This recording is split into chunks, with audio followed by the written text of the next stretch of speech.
বাদশাহ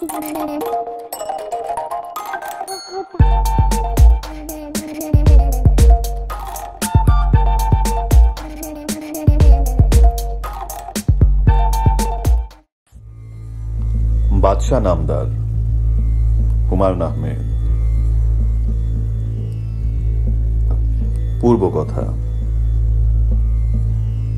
দর আয়না গড়ছে খুদ নুমাই বাসদ, পৈবস্তা যো খেসতেন জুদাই বাসদ, ক্ষুদ্রা ব মিসলে গর্দিদন আজবস্ত, ইবুল অজবকারে খুদাই বাসদ।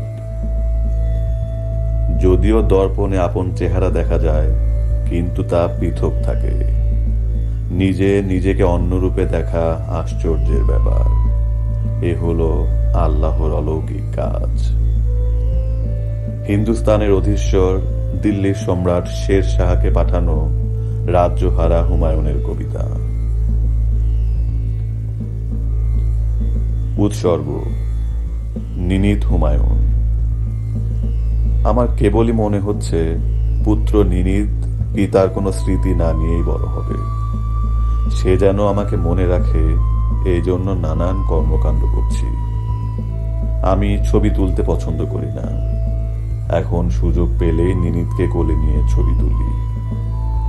এই বইয়ের উৎসর্গপত্র স্মৃতি মনে রাখার প্রকল্পের অংশ।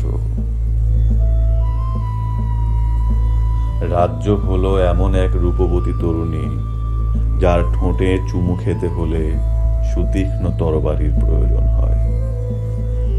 হুমায়ুনের বিদ্রোহী ভ্রাতা মির্জা কামরানের লেখা কবিতা। ভূমিকা: কেউ যদি জানতে চান বাদশাহ নামদার লেখার ইচ্ছা কেন হলো, আমি তার সরাসরি জবাব দিতে পারবো না, কারণ সরাসরি জবাব আমার কাছে নেই।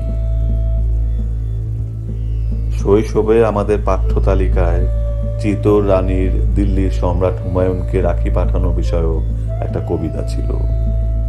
এক লাইন এরকম: বাহাদুর শাহ আসছে ধেয়ে করতে চিতোর জয়।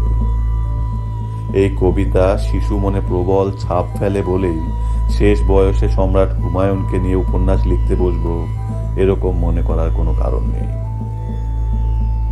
সব ঔপন্যাসিকই বিচিত্র চরিত্র নিয়ে কাজ করতে ভালোবাসেন। এই অর্থে হুমায়ুন অতি বিচিত্র চরিত্র। যেখানে তিনি সাঁতারই জানেন না, সেখানে সারা জীবন তাকে সাঁতরাতে হয়েছে স্রোতের বিপরীতে। তার সময়টাও ছিল অদ্ভুত। বিচিত্র চরিত্র এবং বিচিত্র সময় ধরার লোভ থেকেও বাদশাহ নামদার লেখা হতে পারে, আমি নিশ্চিত না। আমার নিজের নাম হুমায়ুন হওয়ায় ক্লাস 6-7 আমার মধ্যে শুধুমাত্র নামের কারণে এক ধরনের হীনমন্যতা তৈরি হয়। সেই সময়ে পাঠ্য তালিকায় মোঘল ইতিহাস খানিকটা ছিল। তাতে শের শাহর হাতে হুমায়ুনের একের পর এক পরাজয়ের কাহিনী। হুমায়ুনের পরাজয়ের দায়ভার খানিকটা আমাকে নিতে হয়েছিল। ক্লাসে আমাকে ডাকা হতো হারু হুমায়ুন, কারণ আমি শুধু হারি। আমি কার কাছে হারি? মহান সম্রাট শের শাহর হাতে, যিনি ঘোড়ার ডাকের প্রচলন করেন, গ্র্যান্ড ট্রাঙ্ক রোড বানান। আমি শুধু পালিয়ে বেড়াই। হায় রে শৈশব! এমন হওয়া অসম্ভব না যে শৈশবের নাম নিয়ে হীনমন্যতাও বাদশাহ নামদার লিখতে খানিকটা ভূমিকা রেখেছে।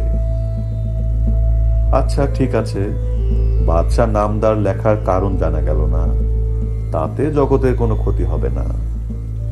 আমি লিখে প্রবল আনন্দ পেয়েছি, এটাই প্রথম কথা এবং শেষ কথা।